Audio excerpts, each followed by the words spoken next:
ಕೃಷ್ಣ, ಏನೋ ಮೈ ಮೇಲೆ ದೆವ್ವ ಬಂದಿರೋ ಥರ ನಡ್ಕೊಂಡು ಹೋಗ್ತಾ ಇದೆಯಾ?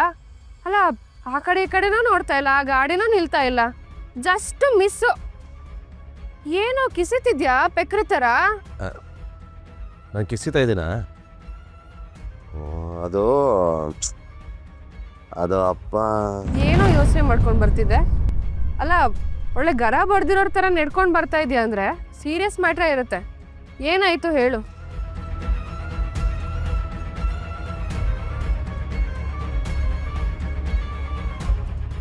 ನಮ್ಮಪ್ಪ ಡಾನು ಅವ್ರನ್ನ ಪಿಕ್ ಮಾಡಬೇಕಾಗಿತ್ತು, ಮರ್ತೇ ಹೋಗಿದ್ದೀನಿ. 20 ನಿಮಿಷ ಲೇಟ್ ಬೇರೆ ಆಗೋಗಿದೆ. ಈಗ 1 ನಿಮಿಷ ಅವ್ರನ್ನ ವೆಯ್ಟ್ ಮಾಡಿಸಿದ್ರೆ ಅಷ್ಟೇ ನನ್ನ ಗೋತ ಮಾಡ್ಬಿಡ್ತಾರೆ. ಸರ್ನ ಪಿಕಪ್ ಮಾಡಬೇಕು ಅಂತ ಯೋಚನೆ ಮಾಡ್ಕೊಂಡು ನೀನು ಈ ಥರ ನಡ್ಕೊಂಡು ಹೋಗ್ತಿದ್ದೆ.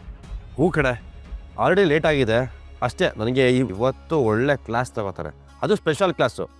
ನನ್ನ ಲೈಫು ಉಲ್ಟಂಪಲ್ಟಾಗೋಗುತ್ತೆ ಕಡೆ. ಕೃಷ್ಣ, ಲೈ ಮೊದಲೇ ಲೇಟ್ ಆಗಿದೆ, ಎಲ್ಲ ಡೀಟೇಲ್ ಆಗಿ ಆಮೇಲೆ ಹೇಳ್ತೀನಿ. ಬಾಯ್, ನಾನು ಮೊದಲು ಪಿಕಪ್ ಮಾಡಬೇಕು ಅಪ್ಪನ. ಕೃಷ್ಣ,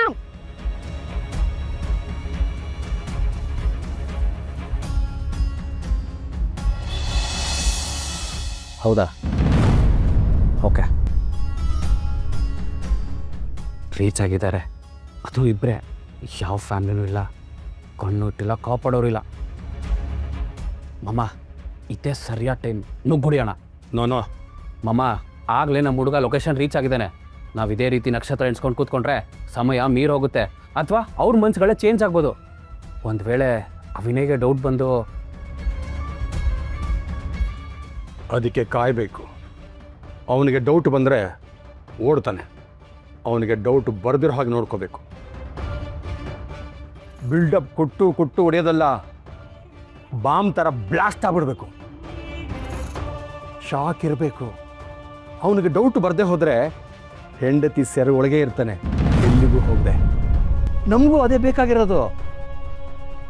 ಅರ್ಜೆಂಟ್ ಮಾಡಿ ನಾವೇನಾದರೂ ಅವನಿಗೊಂದು ಸಣ್ಣ ಸುಳಿವು ಬಿಟ್ಕೊಟ್ರು ಎಲ್ಲ ಇಕ್ಕುಟ್ಟೋಗ್ಬಿಡುತ್ತೆ. ಹಾಗೇನಾದರೂ ಆದರೆ ಅವನು ಅಲರ್ಟ್ ಆಗಿ ಕೃಷ್ಣನಿಗೆ ಫೋನ್ ಮಾಡಿಬಿಡ್ತಾನೆ. ನಮ್ಮ ಪ್ಲಾನ್ ಎಲ್ಲ ಉಲ್ಟಾ ಪಲ್ಟಾ ಆಗ್ಬಿಡುತ್ತೆ. ಇದ್ರೆ ಕಾಯ್ಕೊಂಡು ಕೂತ್ಕೋಬೇಕಾ?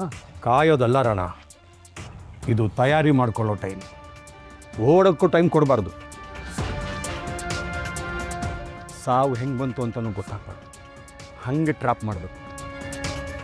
ಎಲ್ಲ ತಯಾರಿ ಆದಮೇಲೆ ಸೈಲೆಂಟಾಗಿ ಬಟನ್ ಒತ್ತಬೇಕು. ಫಿನಿಶ್. ಈ ಸಂಭ್ರಮಕ್ಕೆಲ್ಲ ಇನ್ನೂ ಎಷ್ಟೊತ್ತು? Coming soon.